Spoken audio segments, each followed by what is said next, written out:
Yo les bros, bienvenue sur Spatule Bro, je suis le chef et on se retrouve aujourd'hui pour la petite review du dernier chapitre de One Piece, le 1156, si ma mémoire est bonne, et je vous rappelle qu'il est dispo gratuitement, légalement et en français sur l'application de la Shueisha Manga Plus, ainsi que sur le site de Glénat, Glénamax. Avant de parler de ce chapitre assez sympathique, petite réclame. La campagne de précommande d'Isekaira tome 2 et d'Isekaira tome 1 remasterisée, nouvelle édition, et prolongée jusqu'à vendredi minuit. D'ailleurs, à l'occasion, on fera un live de clôture, hein, évidemment, comme d'habitude, on communiquera là-dessus dans l'onglet communauté et sur nos réseaux sociaux. La campagne a pas mal décollé ces derniers jours, alors on s'est dit, faire une petite rallonge. Voilà, donc le lien est dans la description, comme d'habitude, hein, je vous rappelle l'histoire, deux bicarbonate de cité qui se retrouvent dans un isekai. Voilà, forcément c'est banger. Ensuite, le Spatule Jump numéro 1 est disponible à la vente pour tous et toutes, on est inclusif, sur le Spatule Shop, notre boutique. Voilà, il y a également le numéro 0 qui est revenu en stock. Alors par contre, dépêchez-vous vite si vous ne l'avez pas, parce qu'il y en a plus beaucoup. Et une petite offre aussi en ce moment, c'est que pour tout achat d'un tome, vous recevrez un petit tote bag offert, Spatule Jump. Ça fait plaisir. Pareil, dépêchez-vous, c'est dans la limite des stocks disponibles, il en reste plus beaucoup. Voilà, tout ça c'est dans la description et le commentaire épinglé. Et maintenant, je passe à la review. Oui. Bon, que dire de ce chapitre 1156? Or, c'est un chapitre où, en réalité, il se passe pas grand-chose, on va être honnête, 5 minutes. Là, on est vraiment dans le lore, dans l'introduction de choses, dans de la situation. C'est-à-dire, on te dit, bon, à cette époque, il se passait ça, mais pendant ce temps-là, Roger, il faisait ça. Les Kuja faisaient ça, Gar faisait ça, et les Rocks faisaient ça. Voilà, on est un peu là-dessus, dans ce chapitre. Alors, pourquoi pas? Bon, je vais quand même faire le mec un peu chiant. Tu vas me dire, mais t'es chef, t'es chiant. Je vais quand même... C'est un problème, mais sans en être un, je sais pas. C'est... Parce qu'on est là pour parler un peu de scénario quand même, de narration, de comment Oda structure son histoire.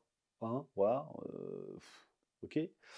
À la base, c'était censé être un flashback autour d'Harald.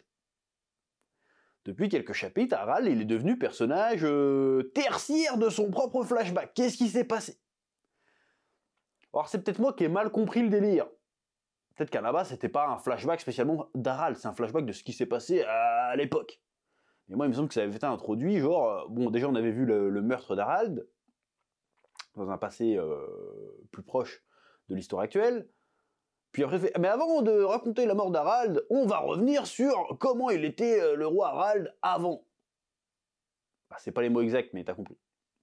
Et là, Harald, ça en bat les couilles. Depuis 4-5 chapitres, on parle des Rocks, on parle d'autres trucs, mais on parle plus de Harald. Bon, j'ai envie de dire pourquoi pas, c'est important pour la suite de l'histoire, très certainement, d'introduire un peu le vrai rôle d'Elbaf là-dedans. Parce que Xebec le dit lui-même, Elbaf est primordial, essentiel pour la chute du gouvernement mondial. Ou en tout cas, il dit pas du gouvernement mondial, mais il dit pour la chute des dragons célestes, ou du royaume céleste, je sais plus ce qu'il dit. Bref. Donc c'est un peu... c'est globalement un peu fouillis tout ça, mais bon, ça va servir à un moment donné. C'est juste que la structure du flashback est bordélique. On a 3-4 niveaux de flashback différents, c'est quand même bordélique, mais ça reste quand même plus ou moins passionnant parce qu'il a introduit un personnage. Bon, j'ai envie de dire que c'est le GOAT de One Piece, il est là depuis pas longtemps, mais à chaque apparition, je fais putain, il est trop, j'adore en fait. Je parle bien sûr de Rocks Xebec, aka le gitan originel, le trou pirate. Qu'est-ce que c'est que cette histoire en fait? Le gars, il est plus inspirant. Je suis désolé avec ce chapitre, ça va certainement faire chasser, peut-être que ça fait chasser. J'ai pas trop suivi les réactions autour du chapitre sur les réseaux sociaux. Il est plus inspirant que Roger. Qu'est-ce que c'est que cette histoire? C'est-à-dire que le gars, ok, il a une équipe, il prend tous les pires mecs, enfin les pires mecs. Dans un sens, c'est les meilleurs, parce que c'est des vrais pirates pour le coup. il prend tout le monde, il les rassemble sur l'île de la Ruche. Il fait genre, allez, j'ai un plan pour faire tomber le gouvernement mondial. Et ça inclut Elbaf. On va aller faire un braco, on va aller prendre des fruits du démon. Il y en a un qui traîne, qu'il faut le donner à Harald, parce que lui, avec ce pouvoir-là, il va faire des dingueries. Alors, il fait référence à quel fruit du démon? Parce qu'on sait, me semble-t-il, que l'affaire de God Valley, c'est les Rocks qui voulaient faire un braco sur des lots pendant cette chasse, parce qu'il y avait les Dragon 16 qui partaient d'une chasse aux humains, si j'ai bien compris, et il y avait des lots à gagner, et parmi ces lots, il y avait des fruits du démon. Et il me semble qu'il y avait le fruit du dragon de Kaido, et le fruit de Big Mom, je sais plus comment il s'appelle le fruit de Big Mom, et il y avait peut-être un autre fruit, dont j'ai oublié de ce que ça pouvait être, mais vous ferez un plaisir de me le sortir en commentaire. Putain, mais tu connais pas ton CD, pourquoi tu parles de One Piece alors que tu te souviens pas qu'il y a 53 chapitres, c'était le fruit du pamplemousse. C'était gratuit. Donc ça c'est intéressant. Pourquoi ils voulaient filer un fruit du démon à Harald et quel était ce fruit du démon? Est-ce que c'était le fruit du dragon? Là, ça aurait été cheaté sa mère. Un géant avec le fruit du dragon. Laisse tomber la taille du bordel. Laisse tomber la taille de la forme dragon. Déjà que Kaido, il était grand sa mère. Alors imagine un peu là. Il aurait dû faire un gros point, Luffy, pour le coucher. Bref, je suis très curieux de voir ça. Bon, apparemment, à l'heure actuelle, dans l'équipe des Rocks, semble-t-il qu'il n'y a pas de fruit du démon. Donc là les mecs, c'est vraiment pur acquis tous, quoi. Que ça soit Garp, que ça soit les Roger. On sait même pas s'il avait des... Roger n'avait pas de mec avec des fruits du démon dans son équipage non plus, il me semble. C'est assez étonnant que les fruits du démon soient pas si... Ils ont pas l'air aussi courants qu'ils le sont à l'époque actuelle. Parce que là, il peut pas faire... Luffy peut pas faire 5 km sans tomber sur un mec avec un fruit du démon, monsieur. Là, pendant ce flashback, on n'en croise aucun. C'est assez intéressant, ça, je trouve, à noter. Peut-être une excuse, une raison. Peut-être qu'il avait plus d'idées, Oda. Bah, j'ai plus d'idées sur les fruits du démon. Ils en ont pas, ils ont du haki. Peut-être que c'est ça aussi. Donc, on est très curieux d'en apprendre plus. Bon, là où ça fait polémique, c'est l'apparition de Roger. Bon, on a tous cette image de Roger. Bon, c'est le roi des pirates. Full charisme. Bon, on avait eu le flashback d'Oden où, bon, il avait un petit côté rigolo, le Roger, mais bon, c'était quand même... C'était le futur roi des pirates. Il posait son style, il était très fort, il tapait des têtes avec barbe blanche, stylé. Là, on le voit, en fait, il est en train de simp. On se dit, waouh, qu'est-ce qui se passe? Il essaye de quoi? Alors, il essaye de kidnapper la Shaki Keku, je crois, ou Shaku Keki, mais c'est Shaki, qui est devenue la meuf de Rayleigh. Et il fait, vas-y, viens sur mon bateau, vas-y, t'es trop belle et tout, nanana. Et il y a tout son équipage qui sont en train avec des yeux en cœur et tout. Tu fais, bah attends, c'est surprenant. Et je pense que ça a dû surprendre parce que dans la tête de pas mal de gens, Roger, il devait être un peu comme Luffy en termes de caractère. En mode, vas-y, la liberté avant tout, viens, on kiffe, viens, on se prend pas la tête. Et là, Oda nous démontre que non, ils avaient le même rêve, ils avaient le même objectif, mais c'était pas les mêmes personnes. Et c'est ça qui est intéressant à noter. On n'est pas dans une construction un peu à la Naruto. Alors je vais expliquer, c'est pas pour bâcher Naruto, c'est pour montrer une différente approche. Naruto et ses antagonistes, et même il y a un délire de cycle dans Naruto, qui fait que Naruto, finalement, il a plus ou moins le même caractère qu'un Jiraiya, tu vois. Parce que, ouais, c'est ton maître, voilà, il se voit en lui, enfin, Jiraiya se voit en Naruto, et ainsi de suite. C'est-à-dire qu'ils ont des traits communs, mais ils sont beaucoup plus proches en termes de caractère. Voilà. C'est-à-dire que Jiraiya, c'est le Naruto de l'ancienne génération, si tu veux. Plus ou moins. Je sais pas si j'ai bien expliqué. Mais t'as compris. Alors que Luffy, c'est un mec totalement différent. Et tant mieux qu'il soit différent. Parce qu'il doit réussir là où les autres ont échoué. Donc il va être radicalement différent. Enfin, il va avoir les mêmes objectifs, les mêmes ambitions. Mais c'est pas la même personne. Donc faut pas projeter Luffy dans Roger et Roger dans Luffy. Même si c'est un peu de la faute d'Oda, si beaucoup on fait ce rapprochement. Parce qu'on voit Roger dans sa jeunesse, il a un grand sourire, un chapeau de paille. Tu te dis, bon, Il y a le côté, bon, tu lui as filé le chapeau, t'as la relation avec Shanks, la recherche du One Piece, tu fais bon. Voilà, il y a des parallèles qui sont faits, mais ça veut pas dire qu'ils ont le même caractère. Et il faut même peut-être s'attendre à qu'on ait un Roger avec une part sombre que Luffy n'a pas. En tout cas, pour l'instant, on n'a pas à montrer. On peut peut-être s'attendre à un Roger avec une part beaucoup plus sombre qu'il n'y paraît. Et c'est là que ça devient intéressant, parce qu'on se dit, putain, c'est ça le roi des pirates, alors qu'à côté, t'as Xebec, le mec, il est inspirant de fou, en fait. Or, on l'a pas vu faire des dingueries. Quand je dis qu'on l'a pas vu faire des dingueries, c'est-à-dire qu'on l'a pas vu commettre d'exactions, si tu veux. On sait qu'il a buté un amiral, mais c'est logique. Il est en guerre contre le gouvernement mondial, il voit un amiral et il le bute. On l'a vu kidnapper des rois. Le gars est un pirate. Il est en rébellion face au pouvoir. Il kidnappe des rois. C'est cohérent. C'est pas un truc d'antagoniste fini, si tu veux. Dans sa logique à lui, ça fonctionne. Tu le vois pas. Tiens, je vais bombarder cette île parce que ça me fait marrer. Tu vois pas faire des dingueries comme ça.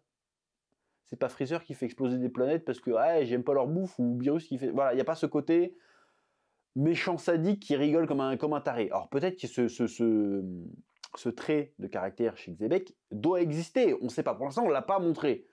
C'est pour ça que le personnage est super ambigu. C'est censé être un méchant. Et finalement, chaque fois que tu le vois, tu te rends compte que, ok, il est contre le gouvernement mondial, ok, il prend une équipe avec les pires salopards des 7 mers, si tu veux, il n'y a pas 7 mers, mais t'as compris. Et il dit, et pourtant, à chaque fois que tu le vois, il est inspirant et tu montres qu'il a des valeurs. Genre, il y a Kaido, il fait, bon, vas-y, si Harald, arrête de l'emmerder, Harald, s'il veut pas rejoindre l'équipage, t'as qu'à lui péter la gueule, comme ça il nous rejoint, et puis l'affaire, elle est réglée. Il se retourne, il met un coup de bottine dans la gueule de Kaido, fait, ferme ta gueule, Harald, c'est mon pote. Tu le touches pas. Si la prochaine fois que tu parles mal de lui, je te fume. Tu fais, bon, tu dis, mais attends, mais il est super loyal, en fait. Ce qui est bizarre. Tu vois ce que je veux dire?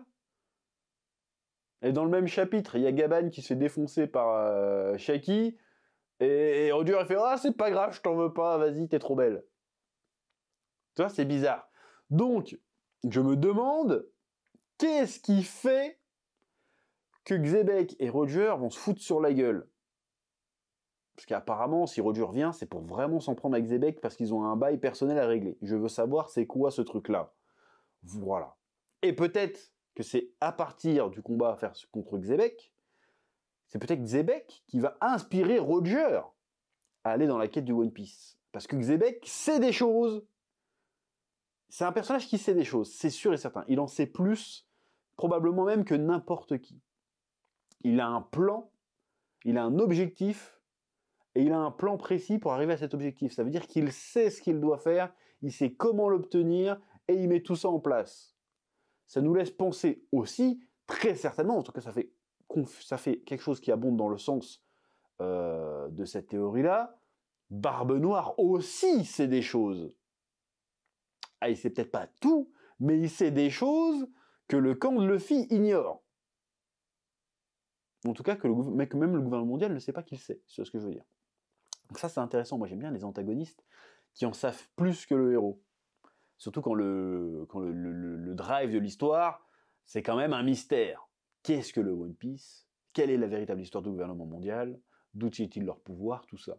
Et là, tu as l'impression que le Xebec, il sait ça. Parce qu'il y a encore 2 chapitres, il était face à Im-sama en mode t'inquiète, j'arrive. Tu vois? Donc il savait déjà où la trouver. Il savait qu'elle existait même. Donc ça, je trouve ce personnage fascinant. En fait. Et si Oda, il retourne le game en mode, en fait, Xebec, ça n'a jamais été un méchant. Enfin, si, mais il avait quand même un but noble derrière. Enfin, noble. Comment dirais-je? Il avait raison d'être méchant, si tu veux. Et que Garp et Roger, en l'arrêtant, se rendent compte que, merde, est-ce qu'on n'est pas du mauvais côté de l'histoire?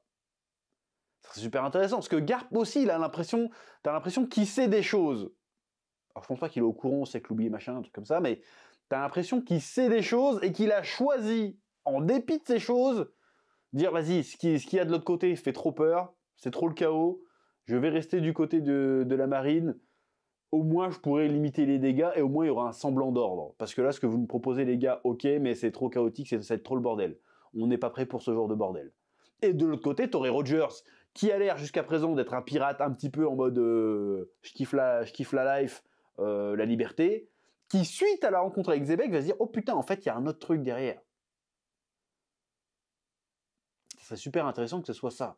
Mais moi je pose la question, du coup, si on a vraiment un moment comme ça avec Roger, il faut qu'on ait un moment comme ça avec Luffy en fait.